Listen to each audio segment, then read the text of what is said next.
All right, so we're going to go ahead and get started. Thank you guys all for coming to, what's this called? Stump the ALC? Just kidding. Ask the ALC. Those of you that don't know or maybe aren't aware, our Agent Leadership Council is made up of highly successful and wonderful human being agents that have just kind of raised their hand and said, on top of being a full-time agent, on top of all the other responsibilities that that we have as agents, I want to be a resource because I care about people, care about the brokerage, and care about the development of other people. So I would like to, with your warm welcome up three members of our ALC, Alex Spino, Sara Troyer, and Danielle Sutcliffe. Let's give it up. Yeah, I get that right there. You can have it. Yeah. Well, thank you guys for being here, taking time out of your day. Appreciate that. Sure, thanks for having us. Absolutely. I always want to be very intentional too about just saying to anyone who's in our studio audience, like, I know how crazy things can get. I know how busy that you guys can be in your positions as agents, and how crazy the market is right now. So I always want to be intentional and say thank you for just being here and showing up. There's a direct relation to the people who show up, the people who are in the chairs and who are engaging in training, engaging in the models and systems, direct correlation to your success. So that's not lost on us that you would show up and help me stump our ALC today. So You said the stump word twice no, now. I like it. I want to throw some stuff at you. Interior motive. I don't know. Boosting my own ego? No, just kidding. I love you guys. Okay, so like, why don't we start just by you guys introducing yourselves? You know, how long have you been in the business? Have you always been at Keller Williams, and what, like, maybe like one sentence about like maybe your favorite thing about being a real estate agent at Keller Williams Greater Metropolitan? Is that cool? Like, I don't want to stump you. So Alex, we'll start with you. Who are you? Alex Spino. I've been an agent for 5 years, all 5 years with Keller Williams, specifically this brokerage. My favorite thing about being an agent is, I think, the freedom of it. Especially with this brokerage, they give you the opportunity to really like be as creative as you want and not like hold back or like box you in, so you can have your own brand essentially behind it. And I love like they're building just where entrepreneurs thrive. So yeah, I just like just the freedom. Love that. Thank you, Danielle.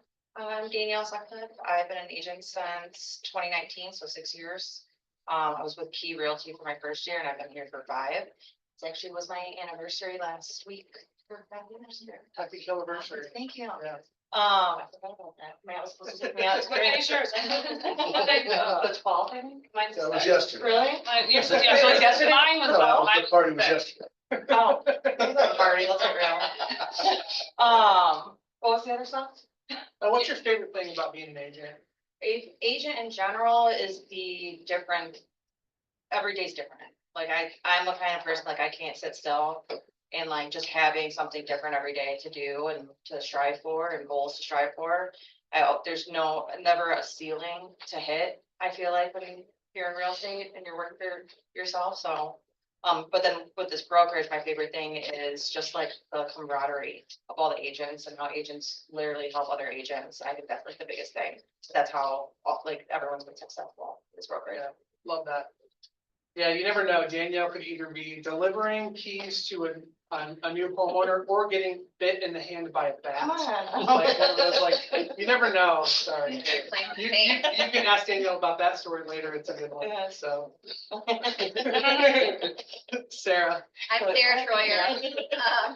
I've been licensed since 2018. It'll be 7 years in July. I've been here all but the first like 8-ish weeks that I was an agent, because my team moved here shortly after I got licensed. Favorite thing about real estate, on top of what you both said, because I agree with those completely.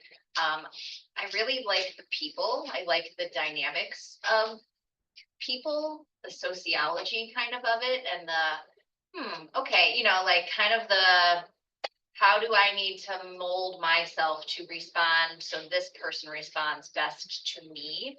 And just kind of learning a lot of those dynamics. Like, you're learning every day. You're doing, like Danielle said, like, you're doing something different every day.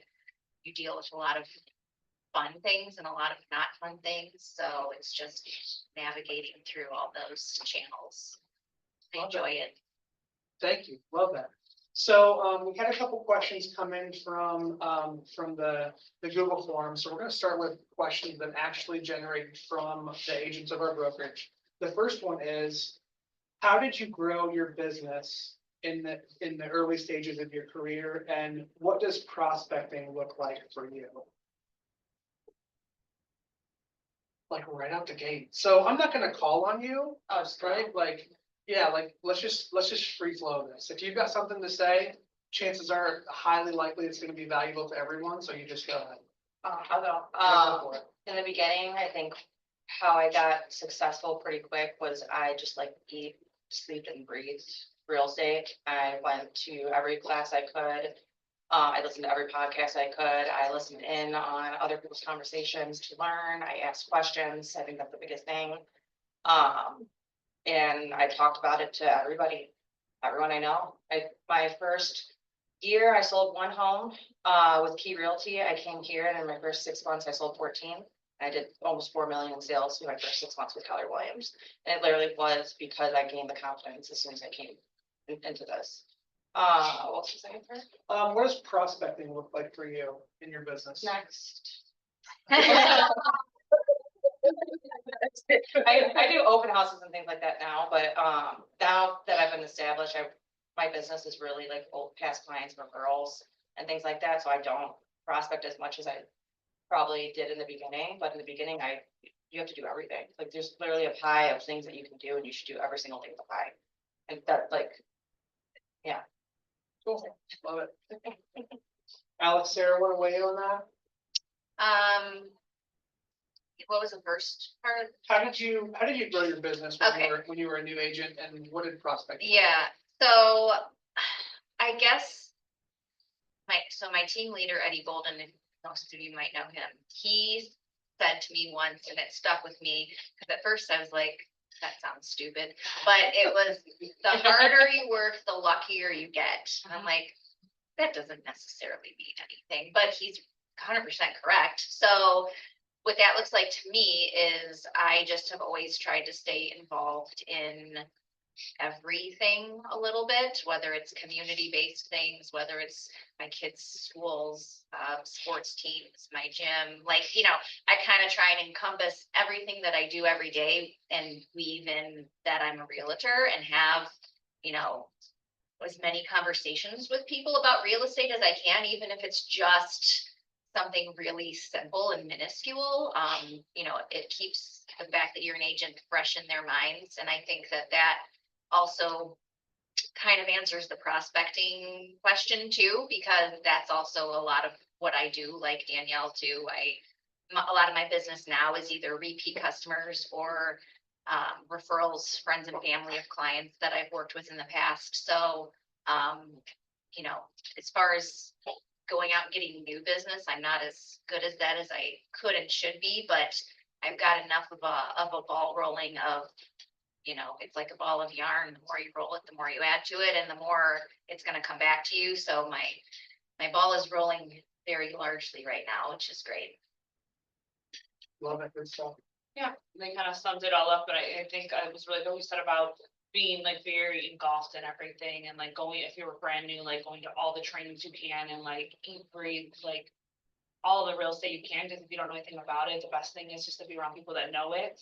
And that was a thing for me, and I was coming in the office and treating it like an actual job, like here all day, getting here in the morning, doing what I needed to, connecting. I leaned in like heavily on my sphere. So everyone I knew, like knew right away, like, okay, I'm in real estate.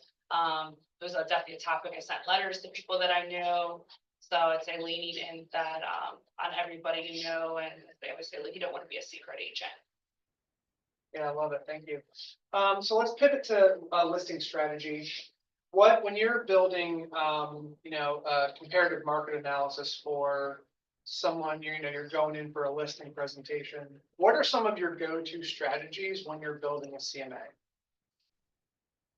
Like, what's the criteria that you follow when you're building a CMA for a house? I mean, it's really just everything else is different. Yeah.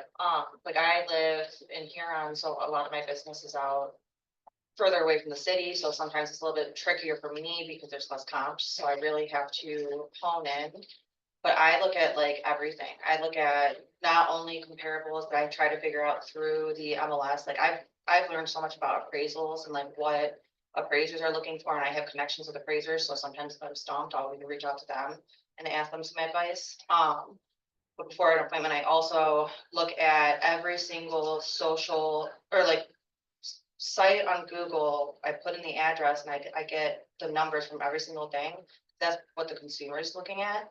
And so I want to go in there with my number, but I want to go in there knowing what their likely number is based off them just thinking Zillow's right. And truly, and I come with all that data. Like I come in with showing time charts showing like how many showings in different price ranges there were in the last 3 months, 2 months, 1 month. Like I want to come as data driven as possible. And if they're not data people, I just leave it with them. If they are, they're blown away because I know so much about everything. So. One thing I do also, or I have done recently, if it's like a market that I don't sell as much in, so I'm not quite sure, like, hey, is this street more or less desirable than maybe the one that sold 5 streets over? I've called listing agents and just been like, hey, I see this is sitting, what's the feedback you're getting? Or, hey, I see this sold really fast, like, did you have multiple offers? Like, what are you able to tell me about any of that? So then also when you go to your sellers, you can say, hey, I know this 1-2 streets over, they had 10 offers and it sold within 2 days. So I think if we price it at X or around this ballpark, we might see similar results. Then you're going in with even more than data. You're going in with some sort of fact. All facts. Yeah, but like, no, yeah, I don't know what the word would be. Stuff that they don't know, that you can't see online. Insider information. Yeah, something like Yeah. that here. Cause I think people like get hung up on the Zillow. Like I talked to a repeat client yesterday who's bought and sold with me and now she wants to sell. She's merging household with her boyfriend. And she's like, well, the Zillow estimate tells him his house is worth this much. So he's trying to decide. And I'm like, pause, wait, because that's not your true estimate. It's an algorithm that's based on properties around you that may or may not be similar to your property that you're trying to sell. So don't rely only on Zillow. Let's sit down and talk about what your house actually is worth, because you might be surprised at the number, I always tell them Zillow is a trap. Like it literally is to get your information. Like they don't care about the number. They just want your information to sell to another agent. They're like, why? I say it's your lying ex-boyfriend or girlfriend. Oh. Like it is not telling you the truth and you should not trust anything that it's saying. I tell people like I was like, it's similar if you like went on WebMD and you did a symptom checker and you went back to your doctor and said, well, I just diagnosed myself. And they say, well, there's other ways we're gonna go around to actually confirm that you actually have that actual like condition, but just because you like self-diagnosed yourself. So I feel like Zillow, like that's a very like similar thing. See them and it's like remind them like Zillow has finished home, they don't know the finishes, they don't know the neighbors. So I think that's the same idea of like even like a quick CMA or anything that generates like a price. It's like you want to be like, I'm like, I need to pull up every single one of these houses and like pull the data myself because I need to see, because having someone else, even if it's RPR, quick CMA or Zillow tell me what this house is worth is, I don't trust it. Like you have to see all the data because it's like, yeah, they're just polling based on like square footage, the bedroom, number of bedrooms and bathrooms and like spitting out a number. But they don't know that the subject property has an updated kitchen or doesn't have an updated kitchen. I think that's the biggest thing though across the board is like, it's not all reliant on just looking at the MLS. It's also other avenues. I think a lot of people get really fixated on like 2-bed, 1-bath, things like that. Like an appraiser is going to use a house that has 3 beds if you have 2 beds. Like I just had that happen. But they were all 3 beds because there's no 2 beds. So it's like you just have to think in your head like and adjust like an appraiser would. Like, and that's why I say learn about appraisals as much as possible. Because your goal is not only to list the house and get it under contract, it's to sell it too and get that price for them. So you need to like think about the beginning and the end. Yeah, I love it. Next time I have a listing client quote a Zillow price to me, I'm just going to say, why are you listening to your crazy ex-boyfriend? And then just move on.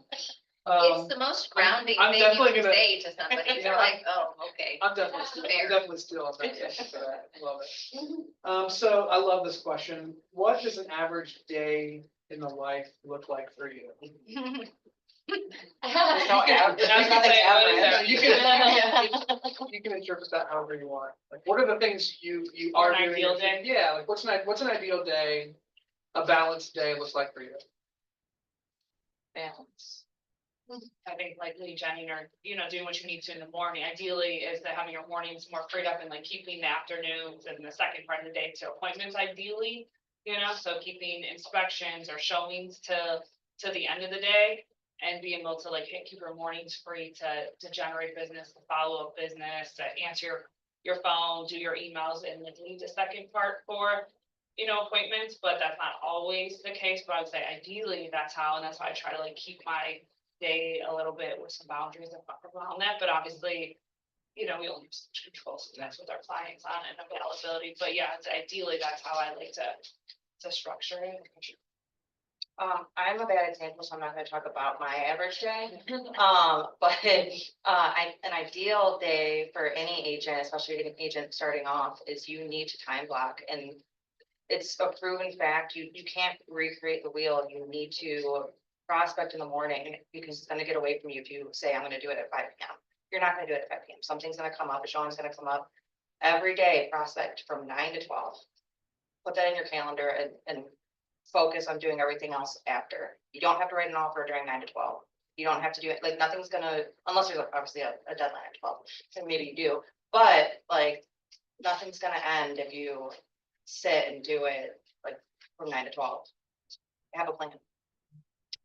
I think, for me, and I've said this in rooms like this before, so you might have already heard me say this, a great piece of advice that I got from a friend I'm in a networking group with was she keeps always, sometimes, and never hours. So, I have 3 kids and I want to see them most of the time.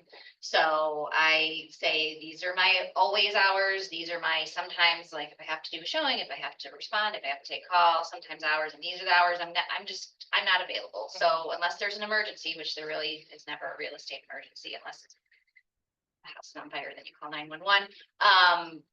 Then you have to prioritize your time and your space, and so you don't get burnt out, so you don't let people walk all over you. I mean, yes, you have to be responsive and answer your phone, but there was an agent who was on our team. I don't think she's an agent anymore. But she was selling her first house, and she's like, oh my God, this is so hard. I don't know if I can do this. I'm showing these people a house every single night. So that was my pause with her. Like, okay, wait, why are you showing them houses every single night? You should, say, hey, I have time on Tuesday from 4 to 6. Tell me which houses you want to see. I'm not available on Wednesday, because even if you don't have another client, you maybe need that time for you, or however it works best, for your schedule. You have to kind of prioritize yourself. But, the biggest thing I tell agents too on our team is like, focus on the income generating tasks first. Like, yeah, it's fun to put together your cutesy social media stuff and all that, but is that going to directly really lead me to money right now, or to a sale right now? Like, if it's not, then that's like your B list. Your A list is lead generating, prospecting, those sort of tasks. So putting out fires. How you talked about, like, it's like kind of having boundaries around your time, because especially if you're new, yes, the clients will, feel confident that they will run you rampant. I think just establish like you are a business, so like you operate during business hours. I'd say like if you don't have to respond to a text message that comes in at 9 o'clock at night, or a phone call, it's like you can get back to that if business reopens tomorrow. To supplement that though, one thing that I don't do, and I don't know if this is a bad thing or a good thing, but I never tell any of my clients when I'm going on vacation, because I don't want them to panic. I would rather get a text while I'm gone and say, okay, I have someone else who can show you this, or, offset it, than for them to think I'm not here So I'm not gonna ask her that question, or I'm gonna go ask someone else to show me that house, or I'm They- gonna do. They do that all the time. People do all sorts of crazy stuff, so They'll unless, call the listing agent. Yeah. If you're on vacation, and be like, and then you're out of client. yeah, unless I'm gonna be like in a desert island with no cell service, then I'm really not telling anyone that I'm gone, because people think when you're gone, you're unavailable, and the nature of our job is kind of to always be available, whether or not you want to hear that or agree with that. It's true. Shots fired at my cutesy social media stuff. No. Whatever. One more note to say to that. Cherry on top. One more note to say to that, cause like I look at my screen time all the time. And for agents who aren't busy now, but wanna be busy, like be prepared, like you're gonna be on your phone a lot. My average time on my phone is like 11 or 12 hours a day. And I range from 4 to 7 hours with just text messages. Like, I'm not even kidding, it's insane.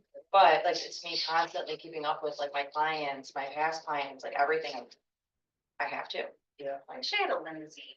I would just Oh, I be know. so much more productive if someone drove me. I told Matt that's what I want, as my admin. I'm like, I just need a driver. Can we get a brokerage vehicle? Consider it done. I'm happy to one day we drive around my ALC. I would do You that could for earn you it, like guys. your, Yeah. your volume earns you how many hours you get in limousine time each month. Dang.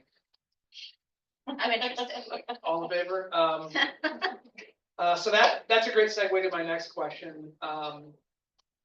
Talking about like day in the life and setting boundaries. So if you had no leads today, like nothing in the pipeline, we've all found ourselves there at one point in time, whether it was the first 6 months or a lull, whatever. What's the one thing you would do first to put a deal in the pipeline? I would post open houses like crazy that week. Like this week, I'm closing, I have one house left and it's closing tomorrow. I closed 6 in the last like 2 weeks and I'm about to have none under contract. I'm doing 8 hours in the open houses just between Saturday and Sunday. And I'm busy and I have clients, I have a pipeline, but I'm like, I need more because I clearly don't have something under contract. So no one's finding anything, so I need more clients. It's about having as many as you can because you're always gonna be able to have closings that way. Yeah. So before we move on to Sarah and Alex, those open houses, like how do you get those? Who do they belong to? Whose open houses are? They're my listings. So your listings? Yeah, I have 4 listings right now, so I'm doing open houses on my listings, but if I didn't have any listings, if I'm on the team, I'd reach out to the people on my team, see who has stuff that I can post. I host for Andrew all the time, he reaches out to me, cause I take, even if it's not my listing, if it's someone else's listing, I'm gonna treat it like my own listing, and I'm going to get feedback, I'm gonna get every agent's name, I'm gonna get everything. Because it's really important, not only for you to get clients, but also for the agent to sell the house. So that no one's gonna let you do an open house if you come in late and don't get feedback right after and things like that. Yeah. And I've learned that by people doing that to me, that they're instantly axed off of my listings, we're doing open houses. But reach out to the brokerage. You can post on the Facebook page, I literally go on the MLS and I look at who recently listed a house from our brokerage, and I'll go reach out to those agents, and if no, I can't do anything with them, then I start reaching out to other Keller Williams brokerages, and then expand to Russell, Remax, things like that.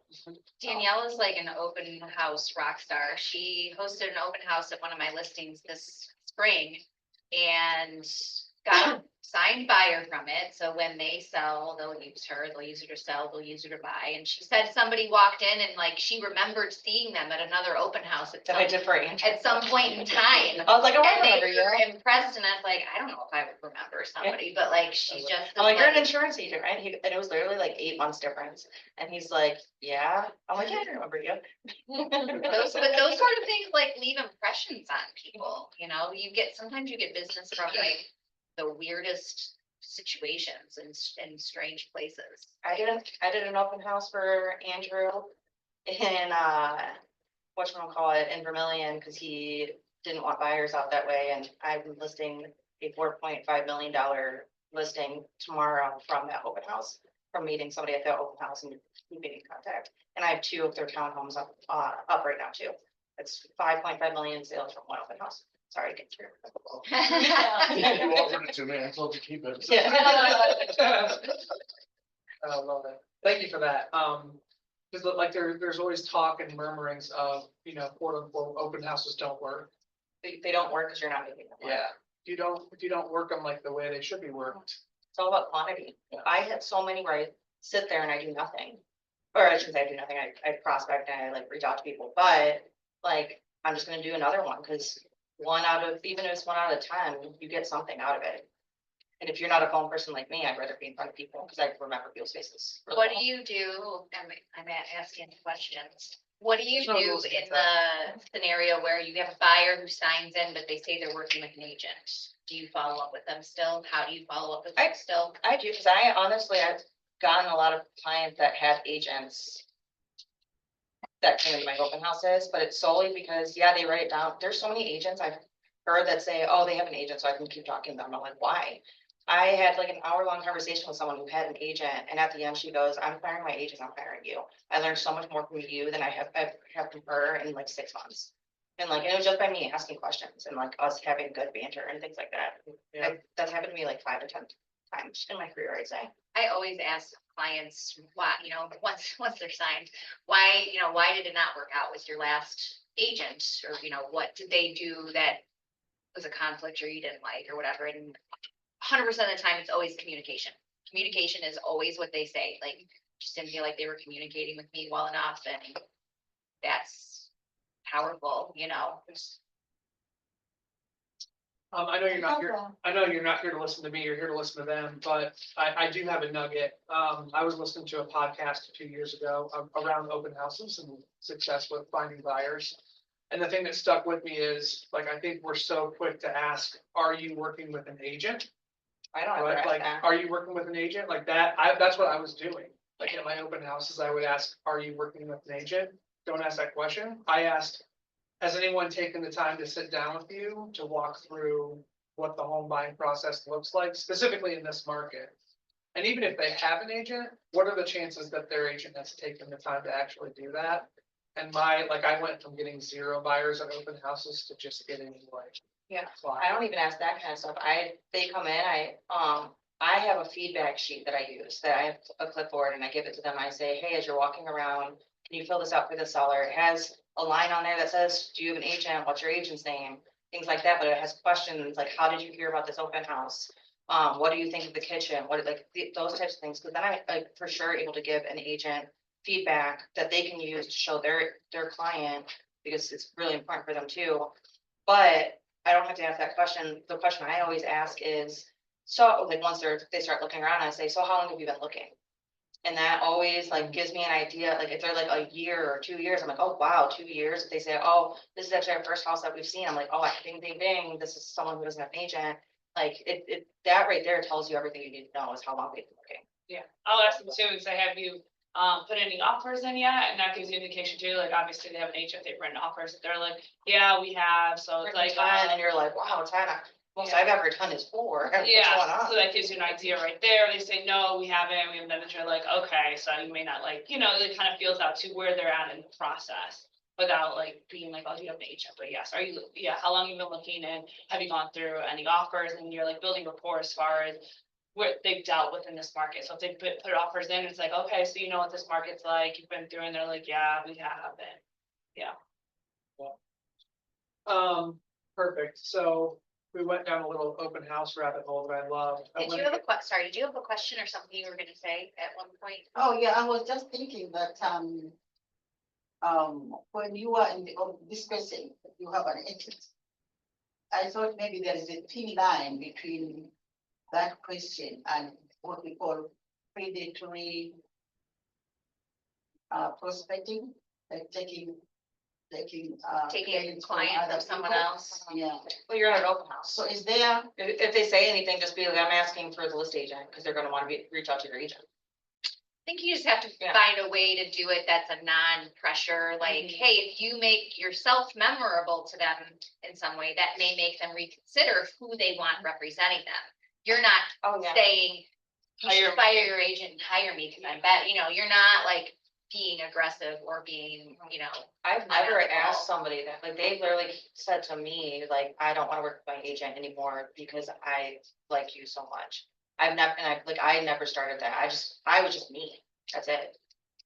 Well, You're just. And at that point, then they have to write a release from the other agent. Yeah, if they're signing with them, like, I'll ask, well, like, you can ask, did you sign an agreement with an agent? But you can't tell them how to get out of that agreement with the agent. But you can ask, and you can say, you know, you should reach out maybe to your agent and ask, because I can't really give you that advice. Or what, I guess Andrew can tell you Yeah. the best way to handle that. yeah, they have to be released before you can.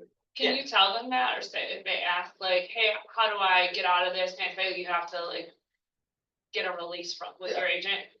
Would you have them provide you with proof they were released from their agent, or how do you, I mean? No, I don't think you. I would think say you to can you- document it, Just say like, I can't do it. Don't put anything in writing either when you're talking about it. Have everything be phone conversation. If you don't want a paper trail. So, I wanted to give Sarah and Alex an opportunity. to ask- One quick note on that, Yeah, just yeah. to be clear about this whole thing, like, Like, stealing people's clients is a bad thing. People not wanting to work with their agent is not the same as stealing people's clients. oh, I will never go after So, somebody. yeah, I that wanna has make an sure we're agent. clear on the and likes their line agent, between yeah. those two things. People all the time don't wanna work with their agent anymore. Mhm. Because of whatever reason. They've written 10 offers and not gotten a house. Mhm. They call them and don't call back for 4 days, whatever it is. Never right? talk So- ill about another agent, Yeah. nothing, like, I literally have never, I would never steal someone's client. If they come to me, that's totally different, like, I can't help that. And I'm gonna go along with it, so. Good stuff. So I wanted to give Alex and Sarah an opportunity to answer this question. If you had no leads today and your pipeline was empty, what would be the first thing that you would do to find a client? There's a couple options, I think you could, your sphere, you could start asking people, you know, for referrals, your past clients, you could cold call some expireds. As well. Yeah. But I do a lot of sphere, so it'd be like one of the first things definitely is like ask for a referral, Yeah, reach out to your people. yeah. yeah, Same thing. same thing. Yeah. Perfect. What's one system, habit, or tool that you can't live without in your business? Calendar? What? Email. Calendar. Oh, kind. You said email? Yeah.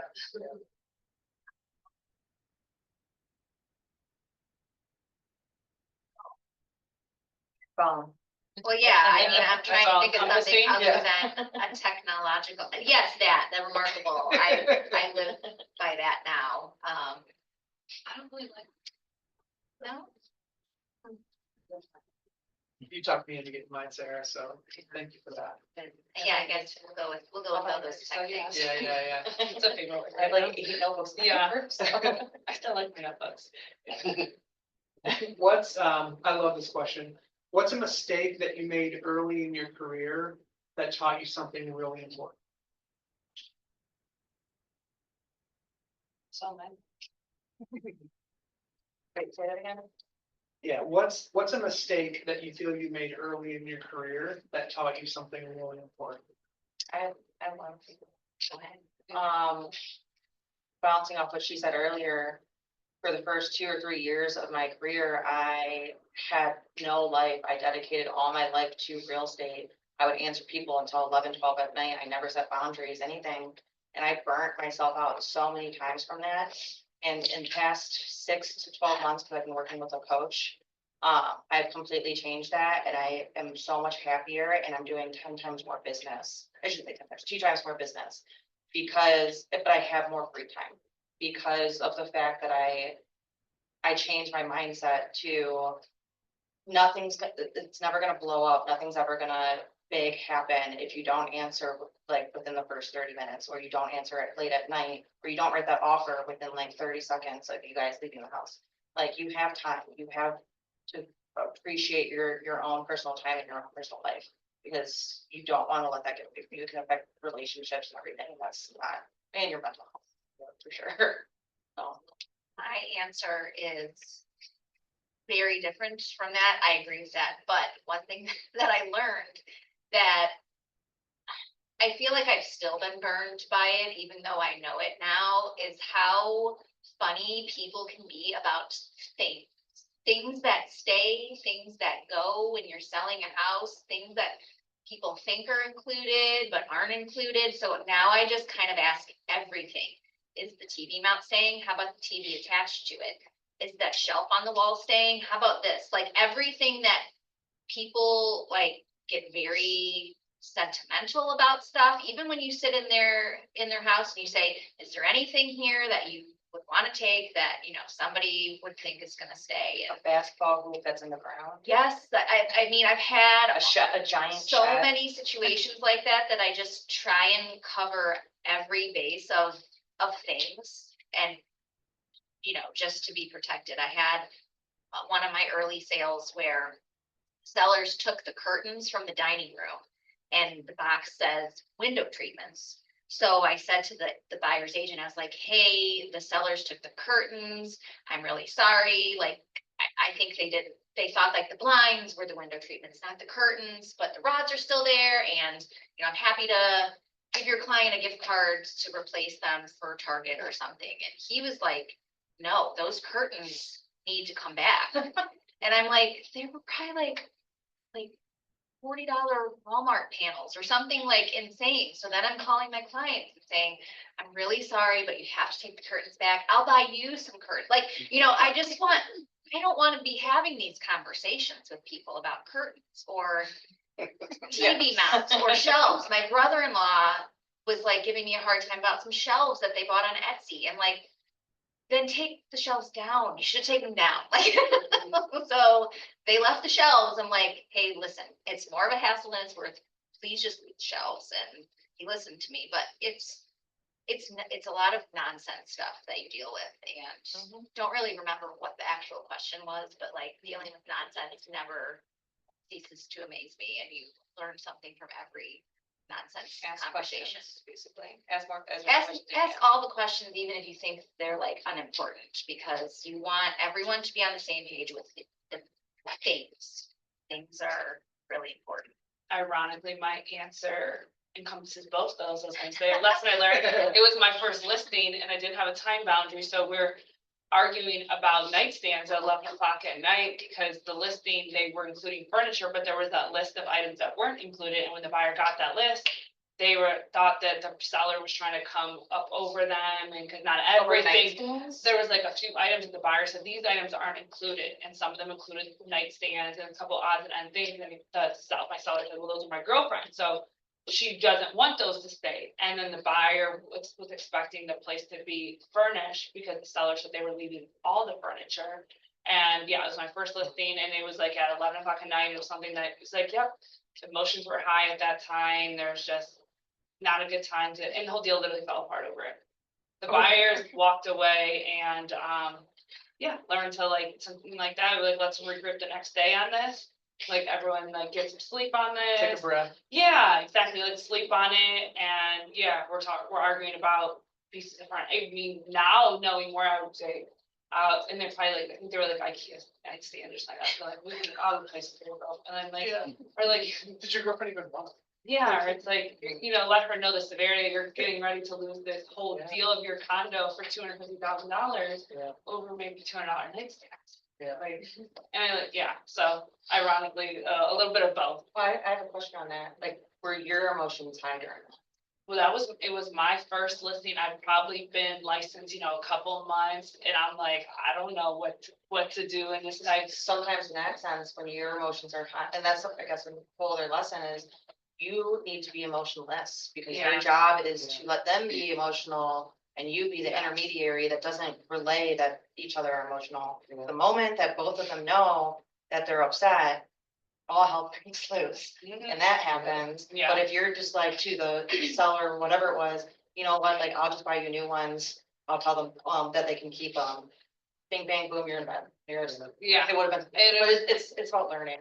Yeah, oh yeah, for sure, and it was Yeah. just like both parties were, the seller was stuck on these pieces of furniture that weren't included, and the buyer was thought that the seller was trying to like screw him over by not including those items. And yeah, and instead of, it's like it was a phone call, I just wish I never even answered. Yeah.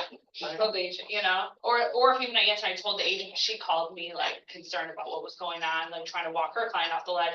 I probably would have said, my client's asleep right now, we're gonna regroup tomorrow on yeah. this, just say my client. Time is the best My, negotiator. yeah, it is. I would just said, I'm not even gonna reach out to my client about this right now. Like, it's late, they're Yeah. asleep. I'm gonna like taking more control and telling the other person even like, no, we're not doing that. And I do it so often now when people say, ask your client this, and I say, okay, well, in the morning.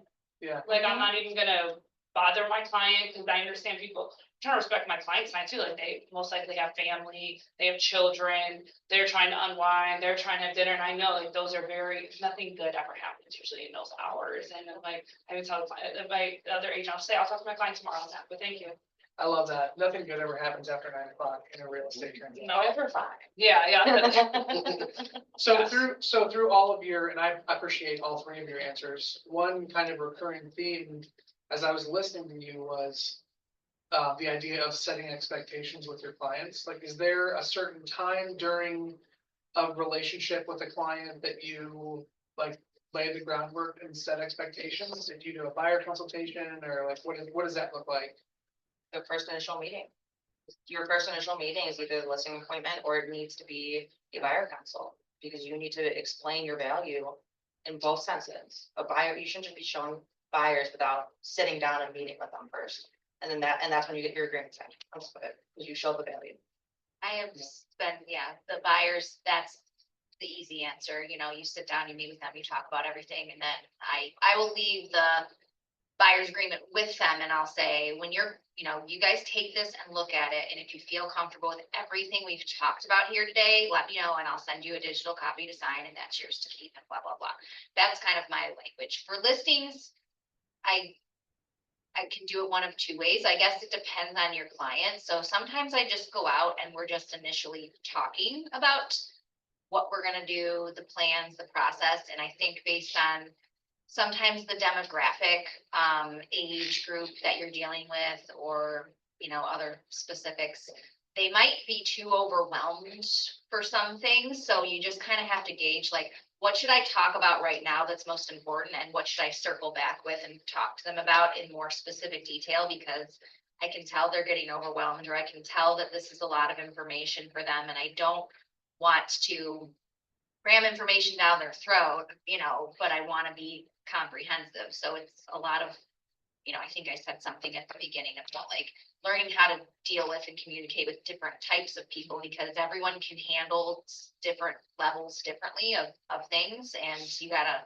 figure that out pretty quick sometimes when you're working with people, so that they still trust you and know that you understand whatever they're going through, or how they need to be talked to, or. Next question. Hey, Alex, do you want to? Oh, about sorry. boundaries, in the consultations, I don't necessarily like say, you can't reach me after a certain time, or, they say you train people how to, treat you, so they just like see that like the communication's mainly during the day, that it's like, I'm like. If you just don't text them back, Yeah. they're gonna learn. Yeah, exactly. I don't have Yeah. to come out and say like, I'm not about, but even myself, even on Sundays, there's certain days where I try to like dedicate for, have like an off day. I think that's important too. It's like setting an off day, or like she said, like your never hours. Like there's never hours, there are never days, and I think you should at least give yourself at least one day off a week. So if you're working all weekend, give yourself a day off during the week. I think like establishing that, because you don't want to feel burned out. Yeah, I think like for your own sake, because The moment There's you a lot, text them yeah. at 11 PM, they're gonna text you every night. yeah, exactly. Or they see like, oh, she's available at these times. And it's like, I always remind myself, and it's a reminder, like if you have an attorney or a CPA, like you're not calling your attorney at 11 o'clock at night, or your accountant, or any other professional. They're gonna say you can reach me during business hours, We're different though. Yeah. Just trying to keep thinking, so I don't say anything like, oh, you can't reach me this time, but I think I just like set that tone. And I think they respect it too, because I think then like when people start communicating during those hours or outside of business, I think that's when things get like a little more squirrely, but they're like, still look at you as a professional. It's like, let's have a professional conversation. Let's like keep this on like the up and up, because I do think sometimes like being in real estate, people can be, the clients can be a little less professional. Sure. That could be the most professional people, and it's like, for some reason, I'm just having this conversation with somebody too, that I feel like they feel the need to not be so professional when it comes to like, being their side of a real estate like transaction. Well, I heard a top agent say one time, the bigger the purchase, the higher the emotions. Right? I'd Like, say it's if you're buying a watch or a bottle of perfume, and buying a car, it increases, buying a house. Like, Yeah, and it's like the most logical people, you can see them just go completely like sideways. Change your question. oh, yeah, I was Tracy. gonna say, no, I was gonna speak to that, it seems like they don't respect us as real estate agents, like they will literally call you at any given time, you can say, even like you said, don't say vacation.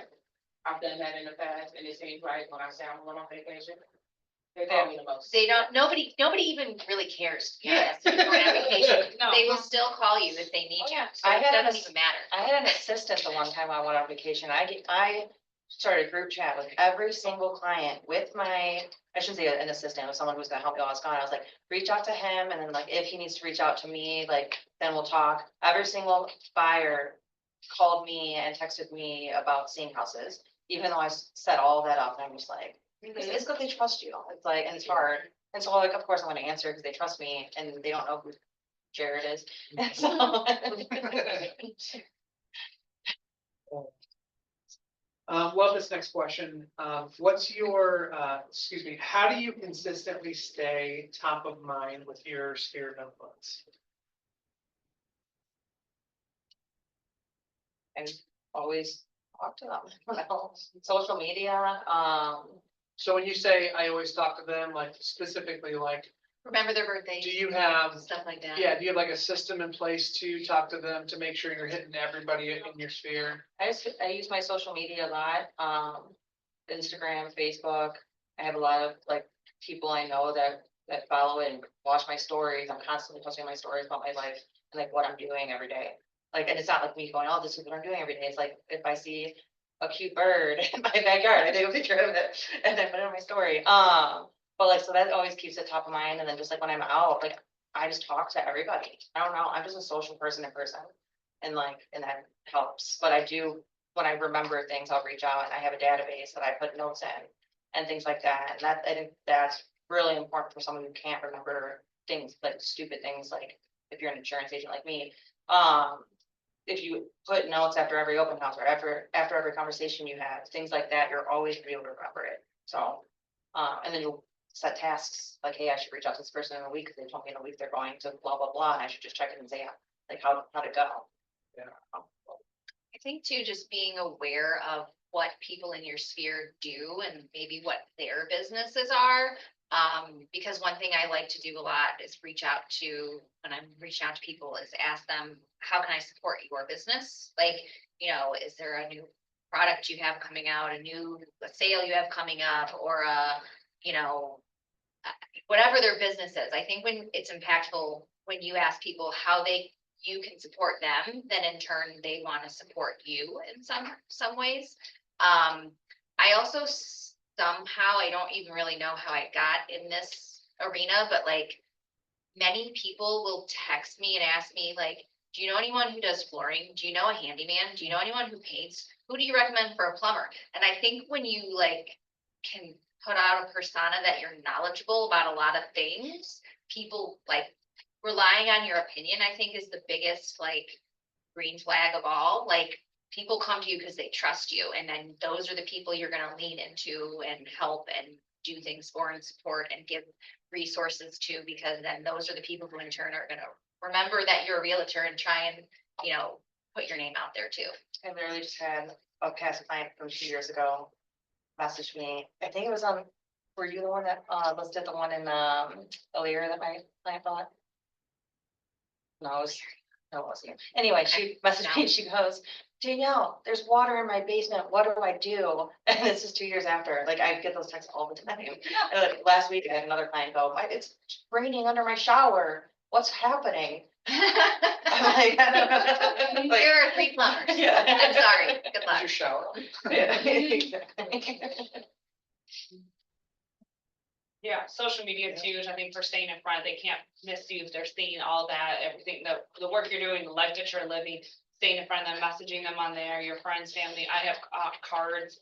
I use AM cards, and that's really nice because I'll send out like birthday cards to people, home anniversary, I have Father's Day ones that are all scheduled, ready to go out, so for friends, family, past clients, so they'll get that, and I think like those like little touches, kind of fell off a little bit with some of that because we get busy, but now it's like I want to be like very strategic about making sure those go out, and like reviewing them at the beginning of the month. So it's like, okay, whatever birthdays need to go out there, I'll be ready to go, whatever home anniversaries, holidays, and trying to like sending just odds and end like cards, like Father's Day, but may not like always send out a Father's Day one, but like, okay, making sure that the men of in my database, they're going to get that card and like just staying on top of things like that and like pouring into your database. So you want to have the information, obviously, you want to have their email address, their phone number, address. Even yesterday, I was getting ready to list a condo and a client lives out of town, but she had like a woman that lives in the complex that kind of maintains everything or keeps an eye on everything. She's been living in the complex for 30 years.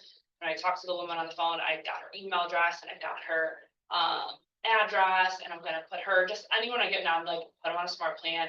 And I was like, oh, are you curious? So you wanna see like what other condos are going for in the neighborhood? She's like, yeah, absolutely. I could just tell her being there for 30 years, like kind of just nosy, she's kind of a busybody, and it's like, okay, this is like a good person to just keep in contact with. And obviously, if any other properties come available and that our seller is looking to sell in there, she'd probably say, oh, well, I know someone already. So yeah, just like little trips to like stand out with people. Yeah, I love that. What do you do to avoid burnout and stay mentally sharp in your business? I think very well with this is respect your time. Set those time standards. Yeah. So we'll do one more question and then we might have time for a couple random questions from the crowd, if you guys are okay with that. I love this question. Not What- stumped yet. Not, no, you guys are doing great. If you could go back to yourself on your first day you got licensed and give yourself one piece of advice, what would it be?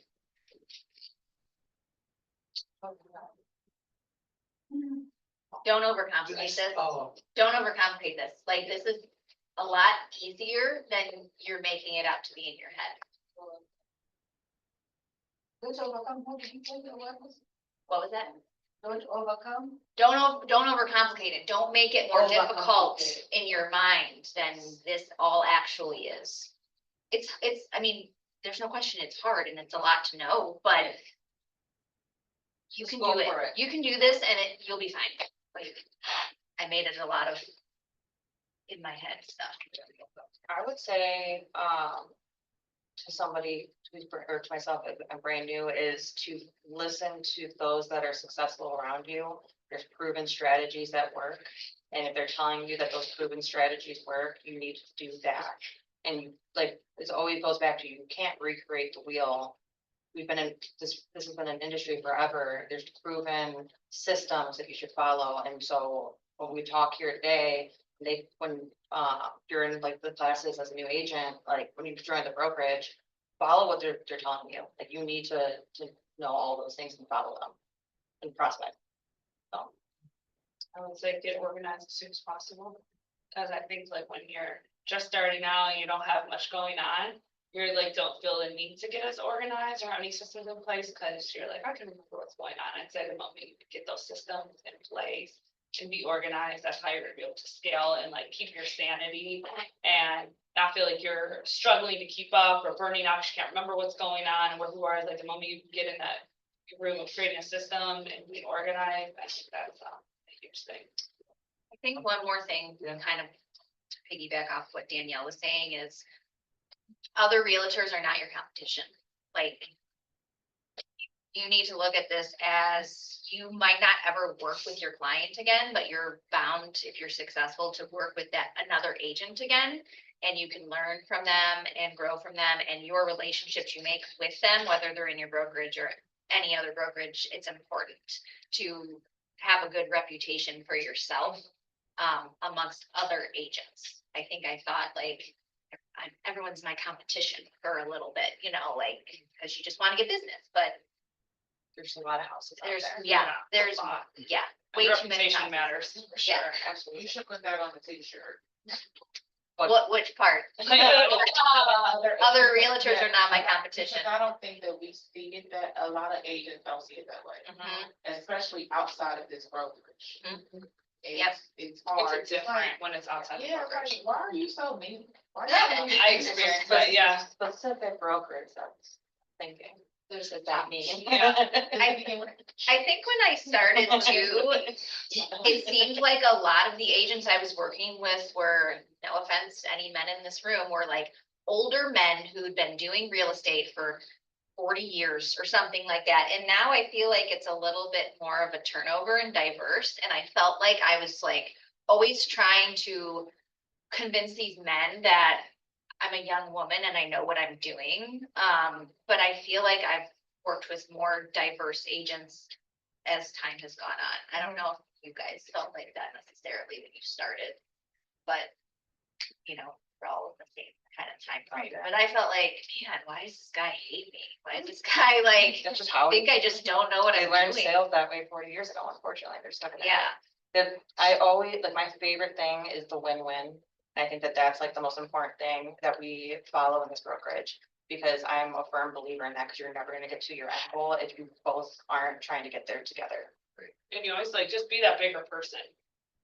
Like, when that other agent starts going like sideways or being unprofessional, it's like, don't even take the bait on it. No ever. emotions. Yeah, Don't be even have the emotions with professional them. one in that situation, yeah. I feel like that's when I learned too, because all I know is this brokerage, and the moment you have to like interact or see what goes on in the other brokerages or the other world, you're just like, oh, okay, it's a little more feisty.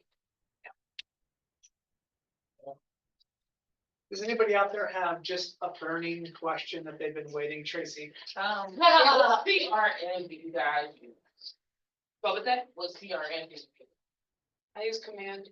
I'm on a team, we have Brevity, so.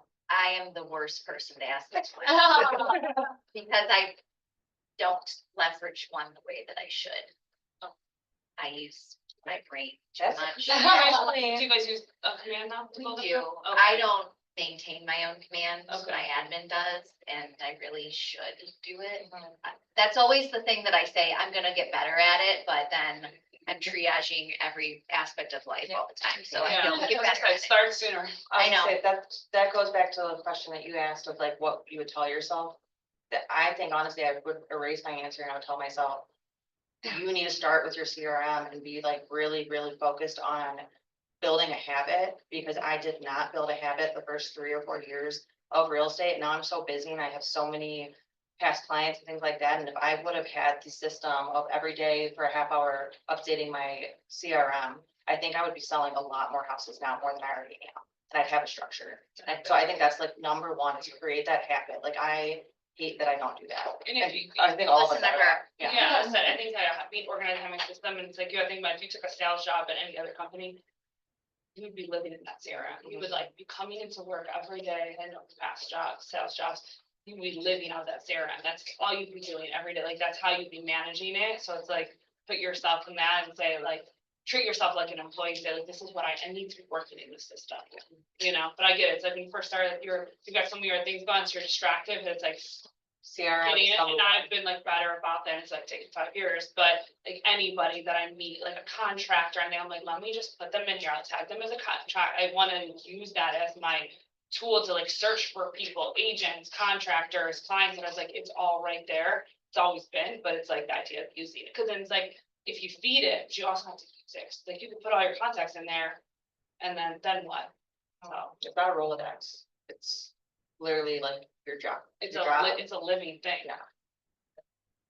So. Anybody else? Maybe I one, have a question.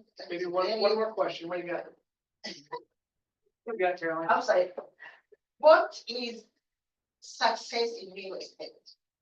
The reason I'm asking about that question is, I have a job, so this is like kind of hobby or something. And I'm scared to leave the center of my job into plunge into this thing full time. I guess I'm looking for confirmation that there is real success. So what does the success look like? To you guys, are you having, you said, talked about freedom? And how does it? I don't really have freedom, but I have more freedom than I did, is the best way I can say it. I think I would say, for me, success is being a leader and having people look up to me and me helping others get better. I think that is a really big part of what I love.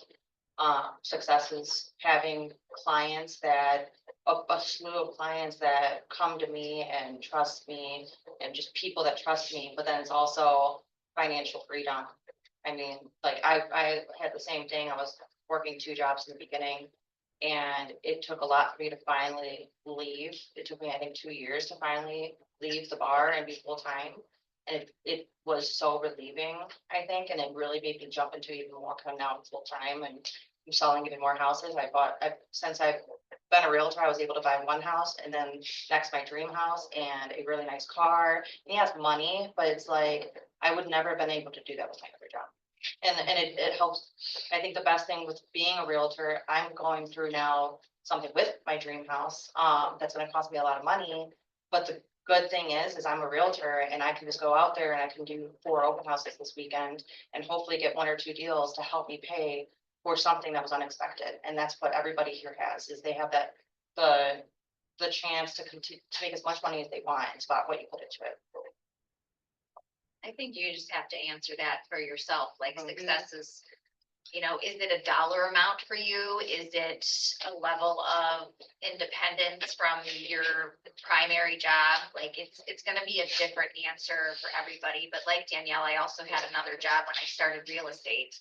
And to me, it was a benchmark of a number of how many houses that I sold, and I don't remember what it was, but I sold a certain amount of houses within my first 6 months of real estate. And it was the last quarter of the year at that. And I was like, I can do this. Like, wow, I can do this. I'm making enough money to support my family and then some, in the way that I want to, that fulfills me. So I'm comfortable, backing away from that other job to do all of this. You ebb and flow. So I think that's hard when somebody is needing this to be a consistent income, because you might have a month or 2 or 3, depending on what's going on in the environment, like where you don't have a closing and you don't have money.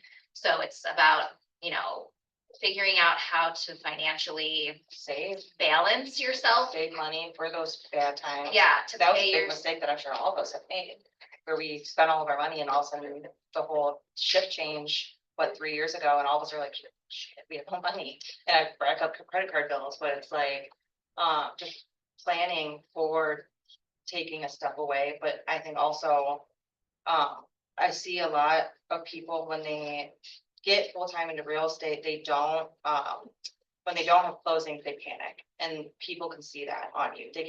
Your clients are gonna feel that you are money hungry. Pressure. And you're under pressure and you're emotional, and you're gonna end up failing even more if you do that. So I think just staying consistent is the biggest thing that you can do to be able to get out of your other job. Just consistency and partly.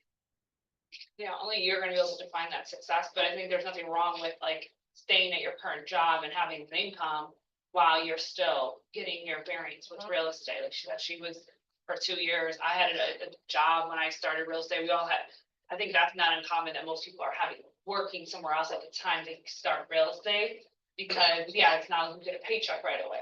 So there's nothing wrong with that. And that may be a couple years or whatnot until you feel comfortable enough to leave the job, or feel like that job is like affecting your time trying to grow your business. But it's about being very intentional that you're like, when I'm not working, I'm gonna put that time into real estate. So having said that, when actually, and how did you recognize that your breakthrough came and you have that number of houses that you can replace your income and be comfortable? It was 6 months for me. 6 months. 2 years for you. For me, cause I was a bartender, I held on for the longest time on one shift. And it was when that shift was affecting my real estate business, cause my real estate business was my career. My bar shift was my hobby, like you said. It was my self, like extra income to do fun things. And I was like, I can't let this affect my clients, I'll lose clients.